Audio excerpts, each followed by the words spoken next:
A Tale of Magic. Chapter 11, Magic Lexia.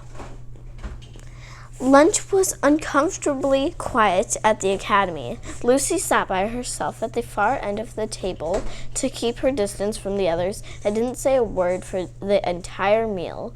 She picked at her food and occasionally looked up at her new classmates with a suspicious glance, almost daring them to provoke her.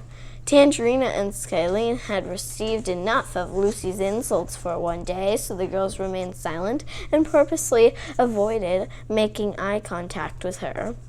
Bristol tried to diffuse the tension with harmless conversation topics, but no one was interested in what she had to say. Her efforts were distracted when Mrs. V entered the dining room and presented Madam Weatherbury with a second scaly black envelope. "Another letter has arrived for you, madam," she said. The new message made Madam Weatherbury more anxious than the first. Before anyone could ask about her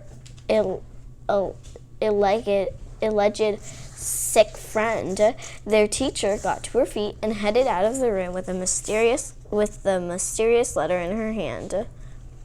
"We'll begin our very first lesson in just a few minutes," Madam Weatherbury called behind her as she hurried out of the dining room. "I'll meet you outside." After lunch, the students and apprentices followed Madam Weatherbury's instructions and gathered around the castle's front steps. However, just like earlier, their teacher was taking her time before joining them. The students became more impatient the longer they waited. "I'm starting to think we're never going to learn anything at this academy," Esmeralda said. "What's taking her so long?" Xanthus asked. "You don't think she's reconsidering the academy, do you? I wouldn't have anywhere to go if she shut it down." "Will you both calm down?" Tangerina said. Madam Weatherbury is probably keeping us waiting for a reason. It's like the classic phrase goes, when the student is ready, the teacher appears. "I was ready 45 minutes ago," Esmeralda said. "This is getting rude." "The patient bird gets the worm," Skylene said with a confident nod. "That's another classic phrase." Tangerina rolled her eyes and pulled her friend aside. "Skylene, the phrase is 'the early bird gets the worm,'" she said. "It's supposed to encourage people to wake up early." "Oh," Skylene said, "but that's not very encouraging for an early worm." As they waited, Bristol kept her attention on the windows of Madam Weatherbury's office. She stood on her tiptoes, hoping to catch a glimpse of what their teacher was up to, but she couldn't see anything. When she eventually gave up, Bristol noticed that Lucy was still keeping her distance from the others. The musician's daughter sat on a boulder a few yards away from the castle's front steps and watched her classmates like they were infected with the plague. Bristol felt sorry for Lucy and sat behind her on the boulder to keep her company. "They aren't going to bite you, you know," Bristol teased her. "Oh, I know," Lucy said. "I just don't want any of them to get too attached, you know."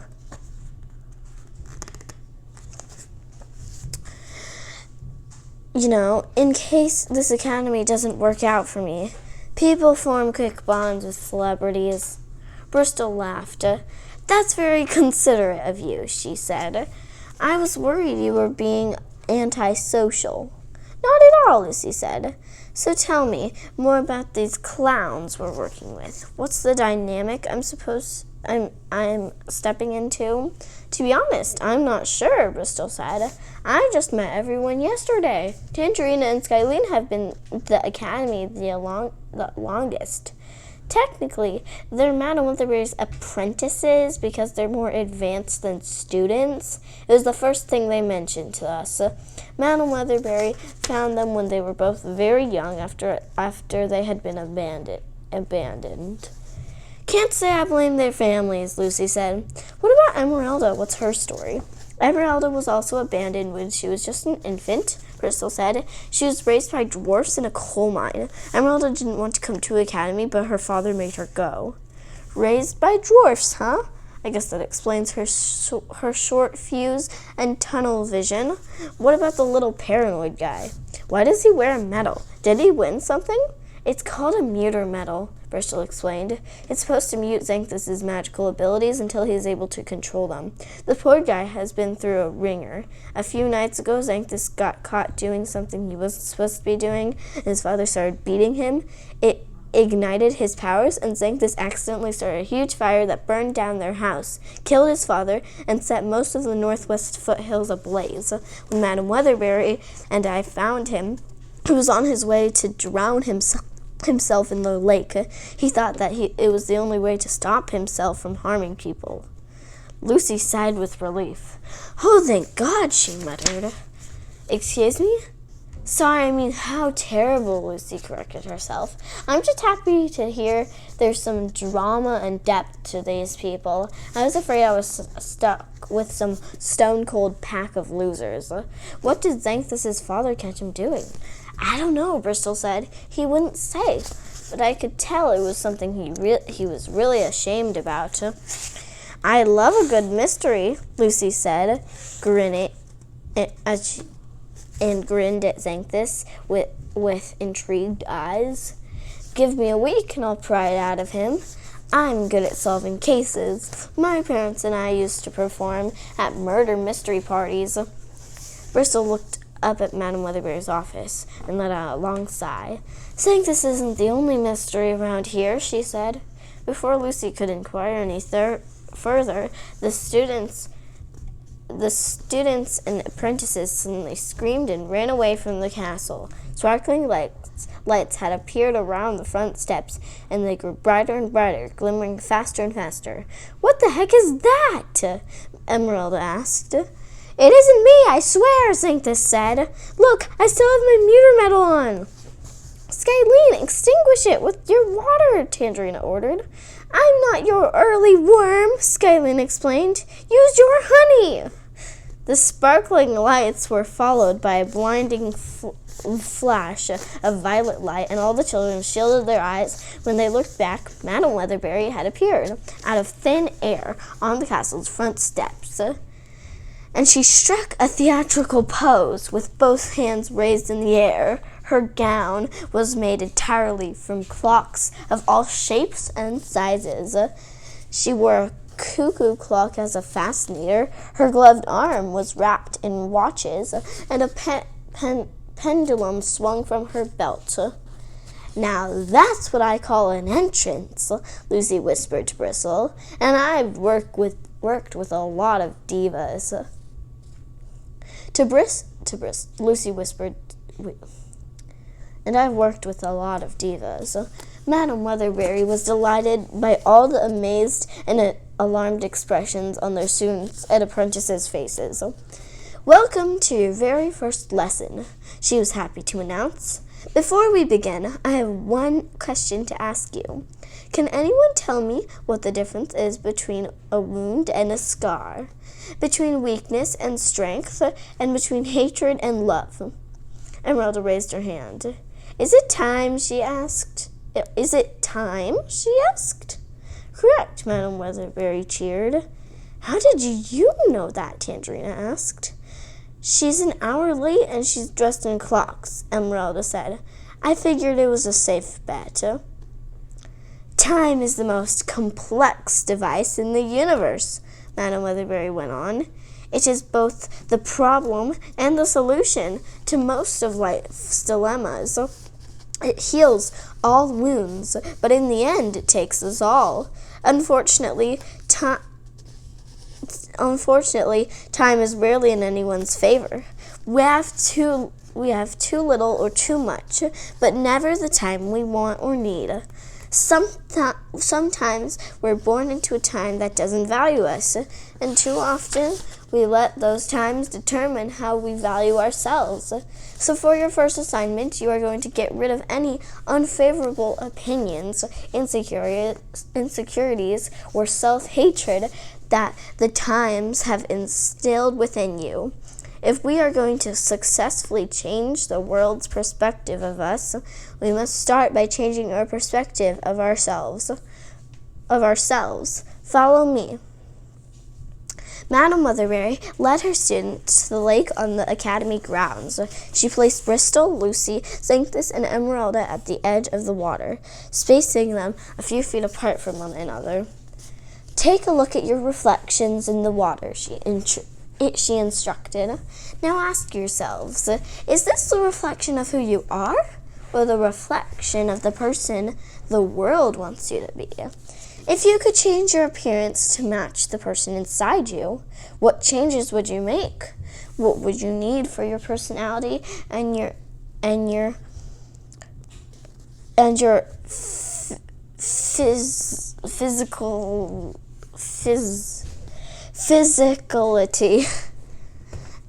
to be one and the same? I want you each to close your eyes and search your soul for the answers. Find the ties that make you unique. Then imagine wrapping your hands around your true self and pull your true self to the surface with all your might. Emeralda, let's start with you. Being called on first made Emeralda feel vulnerable. She closed her eyes, let out a deep breath, and tried her best to follow Madam Weatherberry's instructions. She smiled and grunted to herself as she mentally sorted through good and bad qualities like a pile of laundry. After a minute or two of total silence, Emeralda suddenly gasped for air like she was coming up from a deep dive underwater. Her bowl-up dress stretched into a robe, and the rough material turned into beaded strands of bright emeralds, and a diamond headband appeared on her forehead. Emeralda looked at her reflection in the lake and couldn't believe her eyes. "This is incredible," she said, and caressed her new clothes. "I had no idea my inner self looked so expensive." "Well done, Emeralda," Madam Weatherberry said. "Xanthus, why don't you take off your medal and give it a try?" "I can't take off my pewter medal," Xanthus objected. "There's too many flammable objects around us." "Don't worry, I'm standing right beside you," Madam Weatherberry said. "Go on."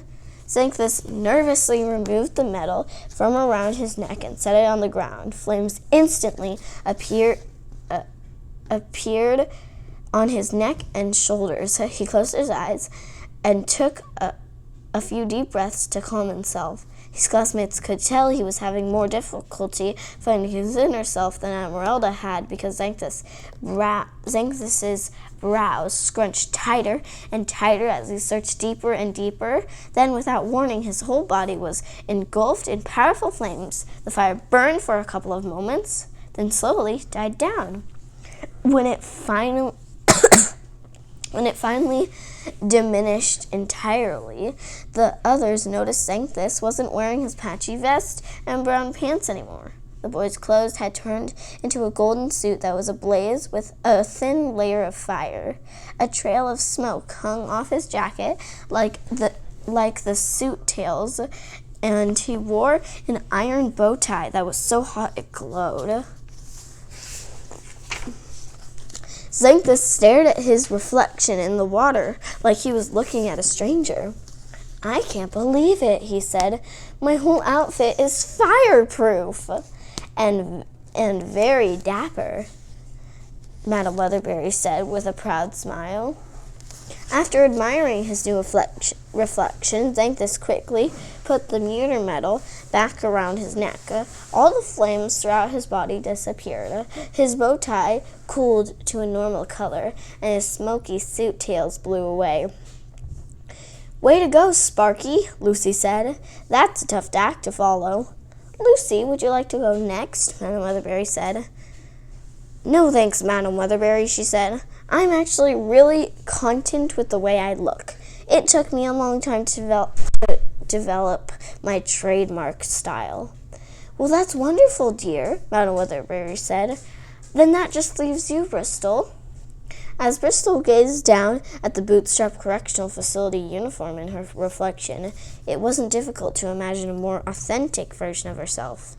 On the contrary, after a lifetime of being oppressed in the southern kingdom, Bristol was very in touch with the intelligent, respectful, and influential girl she had always wanted to be. She closed her eyes and pictured her inner self perfectly, but for whatever reason, she couldn't bring her to the surface. "I can't do it," Bristol said. "Yes, you can," Madam Weatherbury said to encourage her. "Just focus and visualize the person inside your heart." "I can see the person inside my heart, but I've never done magic by myself," Bristol said. "Is there a spell or an incantation I could recite to help me?" "Not all magic can be accomplished with spells and incantations," Madam Weatherbury said. "If you want to be a successful fairy, you'll have to learn to produce it on your own. But just this once, I'll help you find the magic inside." Madam Weatherbury twirled her finger, and suddenly Bristol felt a warm and joyful sensation growing in the pit of her stomach. The feeling reminded Bristol of the excitement she had when reading a particularly good book. It grew stronger and stronger, sending chills up and down her limbs, and it spread through her body until she was so full she thought it might burst out of her skin. To Bristol's surprise, Madam Weatherbury and all her classmates gasped. "Well, well," Madam Weatherbury said, "it looks like Miss Evergreen has finally arrived." Bristol opened her eyes and glanced down at her reflection in the lake. Her faded gray and black striped uniform had turned into a sleek and sleeveless pantsuit with a long strain that flowed down from her waist. The fabric was the color of the sky and sparkled like a starry galaxy. And she wore a pair of matching formal gloves. Her long hair was curly, covered in white flowers, and styled over her right shoulder. Bristol covered her mouth, and tears welled in her eyes at the beautiful and dignified young woman she had become. "Are you all right, sweetheart?" Madam Weatherbury asked. "Yes," Bristol said, and wiped away her tears. "It just feels like I'm seeing myself for the first time." The following morning after breakfast, Madam Weatherbury took her students and apprentices to a large maple tree in the middle of the academy's property. She snapped 5 twigs off the tree branches and placed them on the ground, then positioned her students behind them.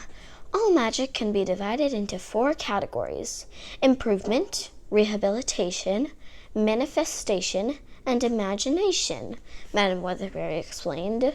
From now on, each lesson will focus on developing your skills in these 4 areas. Today's lesson will be an introduction to magical improvement.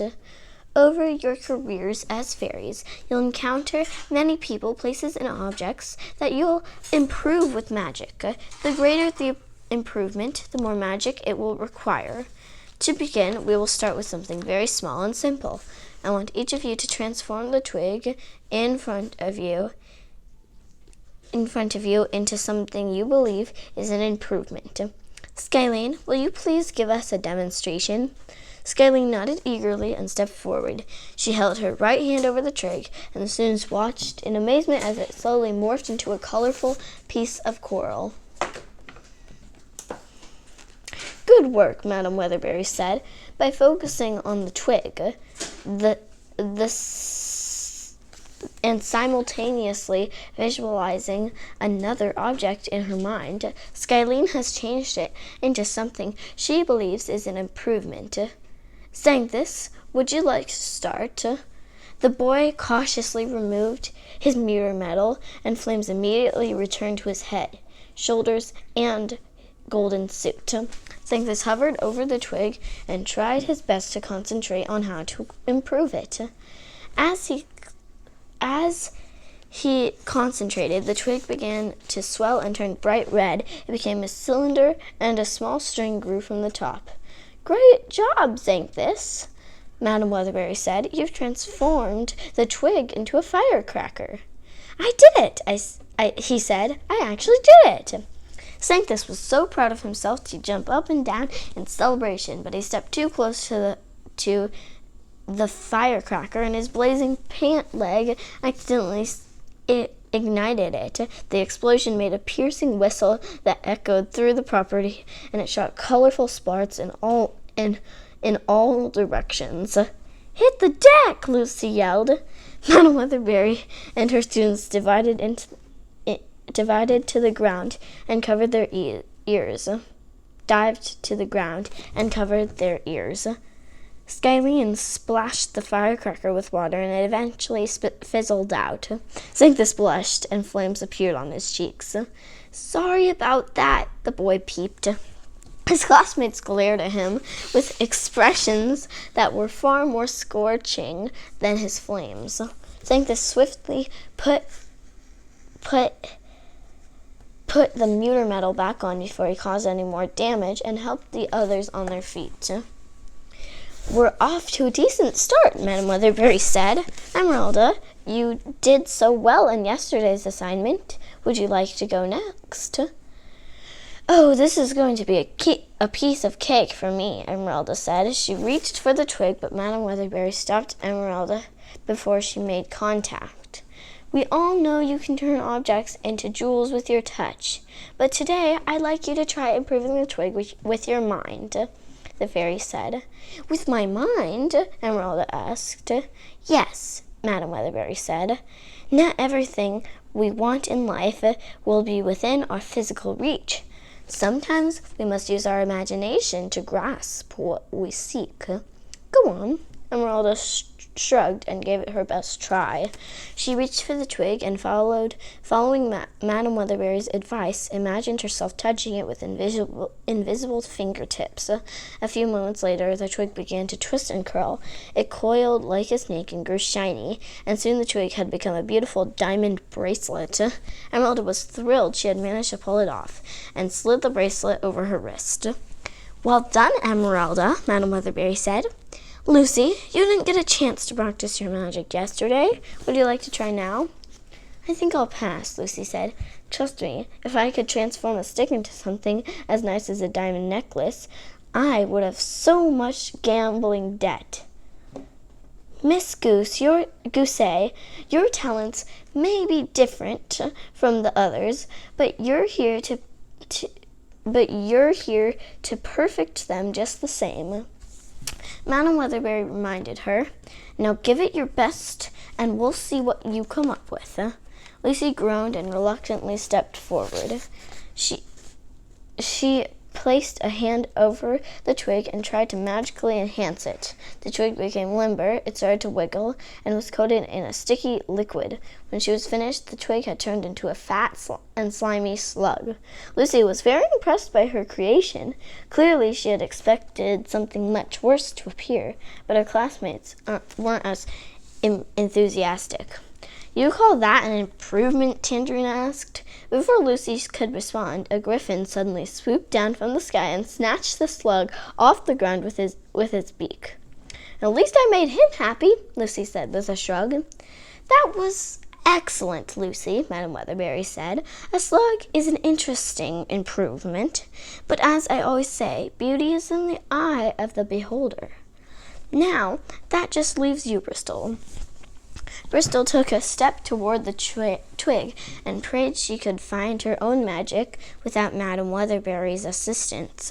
She closed her eyes and desperately tried to recreate the joyful sensation she had experienced the day before. After several moments of careful concentration, Bristol felt a hint of magic growing in the pit of her stomach. She focused on the feeling with all her might and willed it to grow stronger, all the while deciding which object she wanted the twig to become. She tried to think of something that would please Madam Weatherberry, but also make Lucy feel better about her slug. "Think of a caterpillar," Bristol told herself. "Think of a caterpillar, think of a caterpillar, think of a caterpillar." Instead of the twig turning into the adorable and plump caterpillar she was imagining, all the leaves on the maple tree above her suddenly transformed into large butterflies, large butterflies. The insects flew away from the branches, leaving the tree completely bare, and then moved through the property like a big fluttering cloud. Bristol, Madam Weatherbury, the other students, and the apprentices watched the butterflies in complete shock. "My word," Madam Weatherbury said, "that was quite the transformation." The fairy's astonished gaze moved to Bristol and stayed there. She couldn't tell what her teacher was thinking, but Bristol knew Madam Weatherbury was concerned and confused by the magic she had just witnessed. "Class dismissed," Madam Weatherbury said. Bristol had trouble sleeping that night, not just because Lucy was snoring like a grizzly bear next door, but because she felt like a complete failure. Usually, Bristol looked forward to any opportunity to learn something new and productive. But since each lesson turned into another embarrassment, Bristol was starting to dread her time with Madam Weatherbury. If her magical incompetence continued, she worried her days at the academy would be numbered. The next morning after breakfast, Madam Weatherbury led the children to a small horse stable at the side of the castle. However, instead of horses, the stable's pens were occupied by magical creatures. In the first pen, there was a shoebox placed on a stool. The students peered into the box and saw a male pixie resting inside. Unfortunately, the pixie's colorful wings had been torn off and lay in pieces beside him. The second pen held 2 injured unicorns. The first unicorn sat on the floor with cracked and chipped hooves. The second unicorn's horn was bent at the end like a crowbar. Both creatures looked horribly depressed, as if their egos were damaged along with their bodies. In the third pen, a griffin the size of a large dog lay on a pile of hay. His front claw was mangled and wrapped in a white bandage. He was hunched over and trembling from the pain the broken limb was causing him. Bristol didn't know how long griffins lived, but she assumed he was rather old for his species because most of his feathers had turned gray. "Poor things," Bristol said. "What happened to them?" The pixie flew too far from his flock and was attacked by an owl," Madam Weatherbury said. "Pixies stay in large numbers to protect themselves. Without his wings, he'll never be able to join his family, and he'll be much more susceptible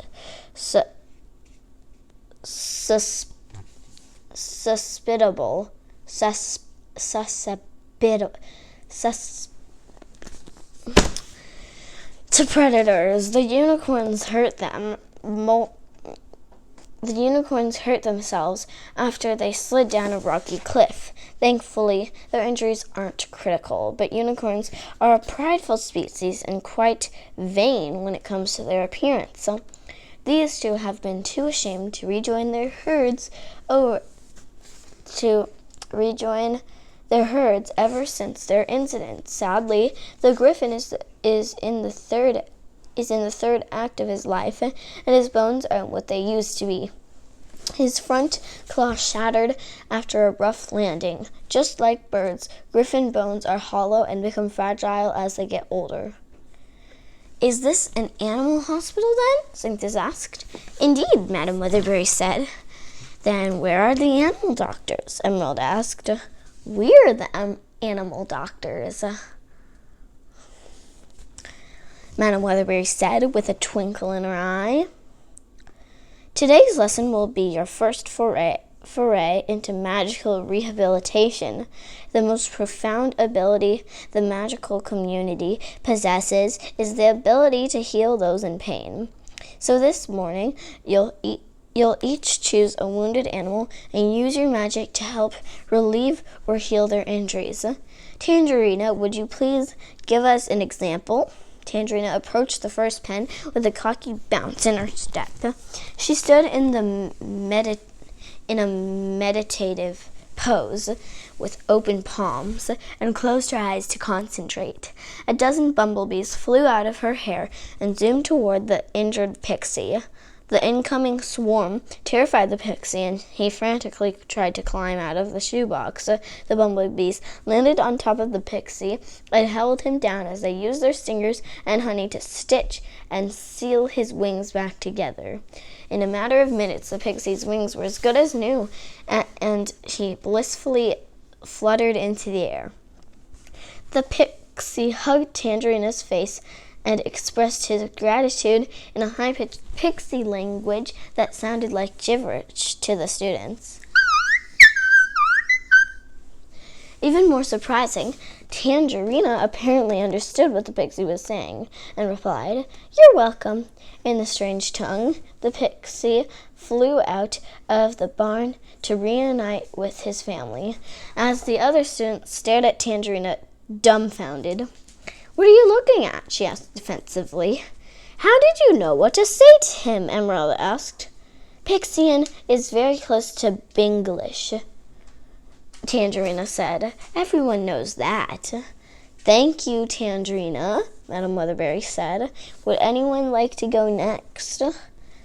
Madam Weatherberry, may I have a word?" Lucy said, and pulled the fairy aside. "Look, I really appreciate your intentions to teach me. You're a swan among swine, but I don't think I should participate in this lesson, given my track record. These animals have been through enough already." "That's a wise choice, Lucy," Madam Weatherberry said. "I must confess I had the same concern. That's why there are only 4 creatures in the stable. You can be an observer for today's lesson.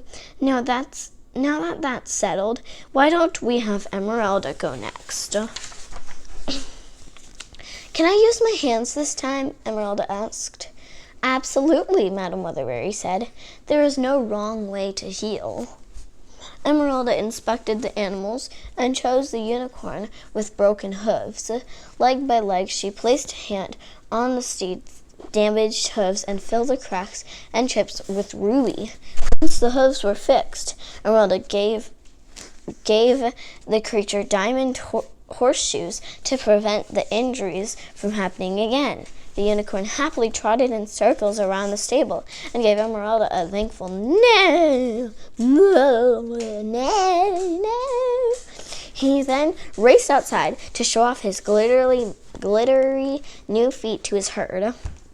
"Outstanding, Emeralda," Madam Weatherberry said, "and very clever." "I don't get it," Skyline said. "Why would you give a unicorn diamond shoes?" "Because diamonds are one of the most hardest materials in the world," Emeralda said. "They'll protect his feet if he slides down another cliff." "They're tough and beautiful, just like you," Madam Weatherberry said with a smile. "Sanctus, would you like to go next?" Sanctus removed his meter medal with a little more confidence than he had in the previous days. He looked back and forth between the second unicorn and the griffin as he decided which creature to help. Eventually, he selected the unicorn, who became alarmed by the fiery boy approaching her. "It's okay," he whispered. "I think I know how to help you."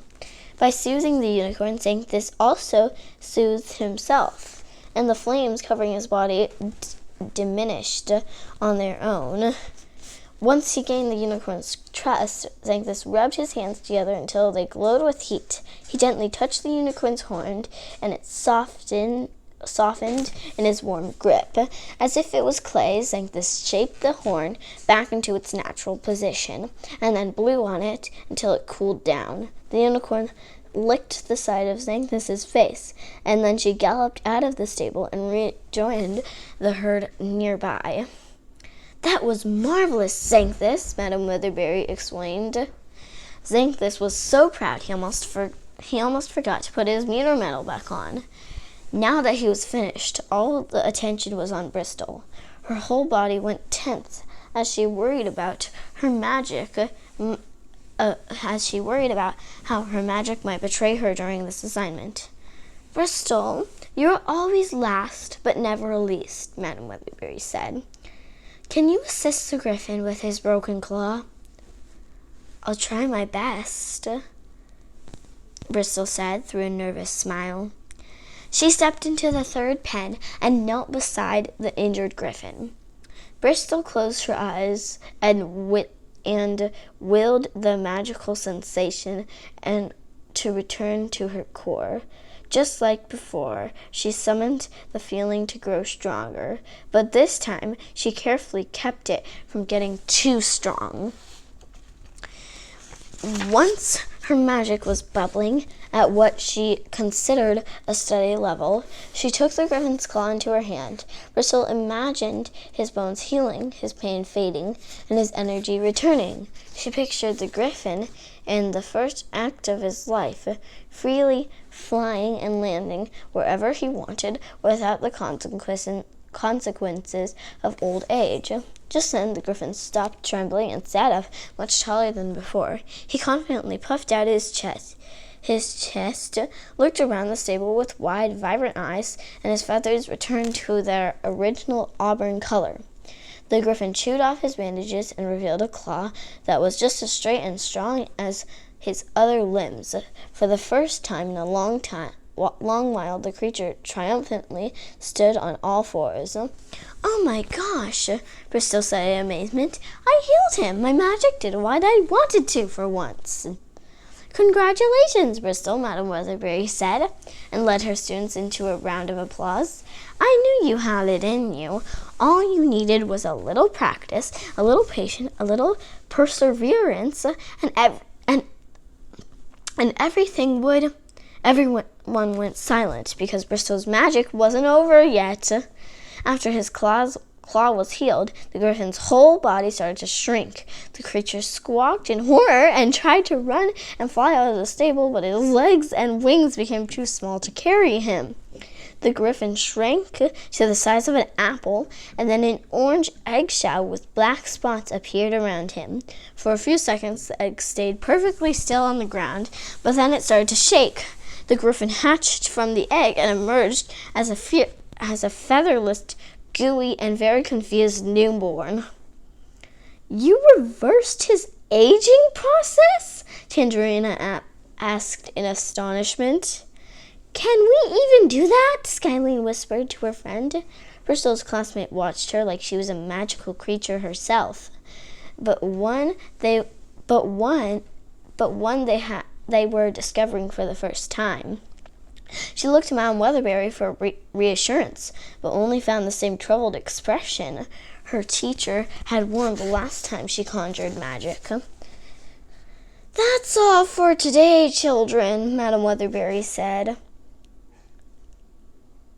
Tangerina, Skylene, please find the baby Griffin a safe home somewhere on the property. Bristol, will you please join me in my office? I'd like to have a private word with you.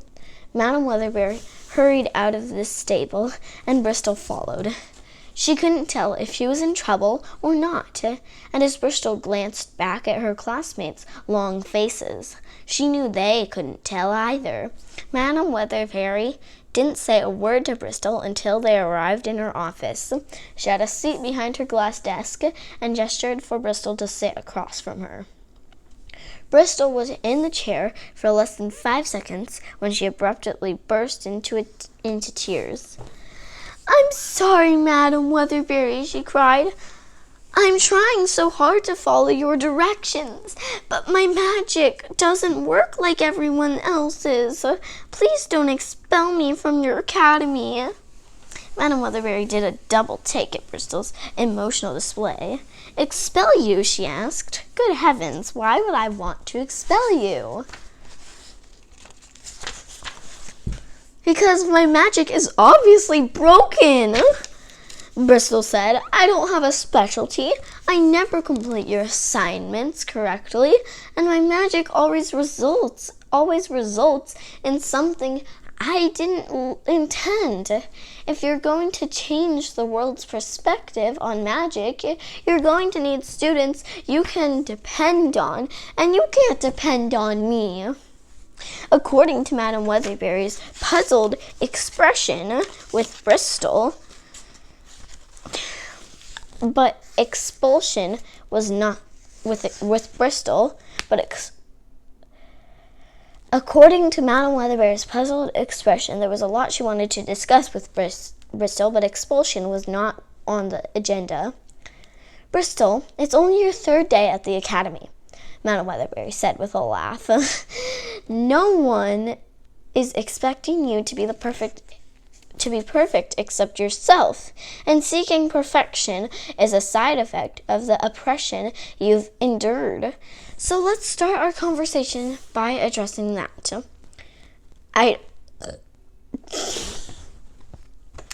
Sorry.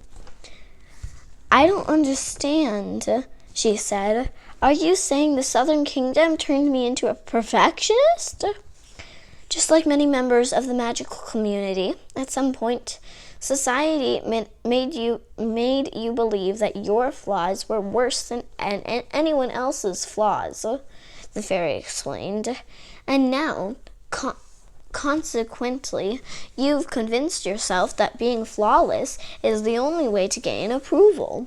Having such impossible standards is no way to live life, and it's certainly not the way to get an education. On the contrary, if you're going to be successful at this academy, you need to embrace your flaws and learn from your mistakes, or you'll never know what challenges you're here to overcome. Bristol dried her tears. So you haven't called me into your office to expel me? Absolutely not, Madam Weatherbury said. I have to admit, I've been very concerned about you.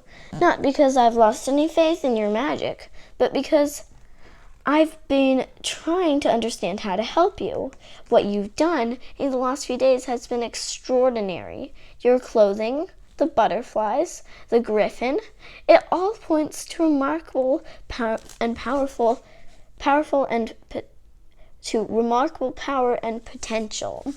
And after this morning, I think I finally figured out why you're having trouble controlling and guiding your abilities. Why? Bristol asked from the edge of her seat. You have magic lexia, Madam Weatherbury said. Magic lexia? She asked. Am I sick? No, it's nothing like that, Madam Weatherbury explained. Magic lexia is a harmless but frustrating disorder that runs in the magical community. It's a sort of block that prevents fairies from accessing their abilities. Sometimes, as a survival method, fairies suppress their magic so deep within themselves that it becomes extremely difficult to reach it.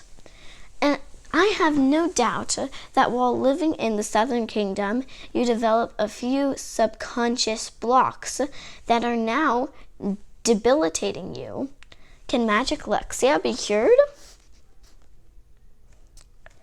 Bristol asked. It usually takes someone a lifetime to identify and destroy all the barriers holding them back, Madam Weatherbury said.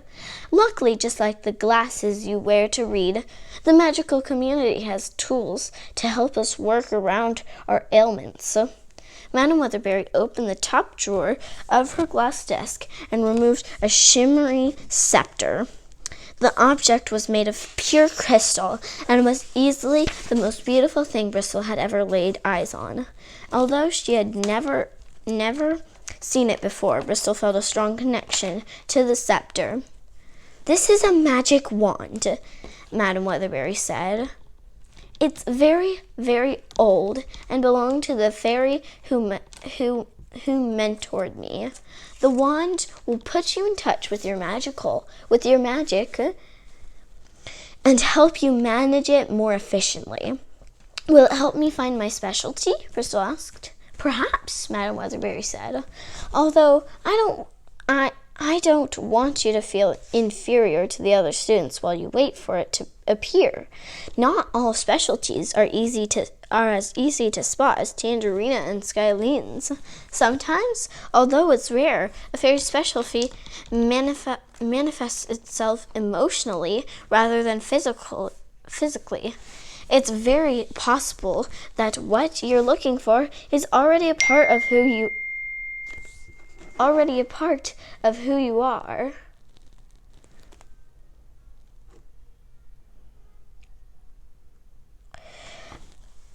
Whatever it is, I'm sure this wand will help you discover what it is, discover it when the time is right. Madam Weatherberry presented the wand to Bristol like it was a sword. As soon as Bristol wrapped her fingers around the crystal handle, the magical sensation returned to her core. However, unlike the other times, it felt like the magic was completely in her control. She waved the wand toward Madam Weatherberry's rack of fascinators, and suddenly all the hats turned into colorful birds. The transformation startled Bristol, and she quickly turned them back. "Oh, I'm sorry, I didn't mean to." Then Bristol had an epiphany and stopped herself mid-apology. "Wait a second. That's exactly what I meant to do. As I waved the wand, your hats reminded me of birds, and that's what they became. I didn't even have to concentrate that hard. The wand works." Madam Weatherberry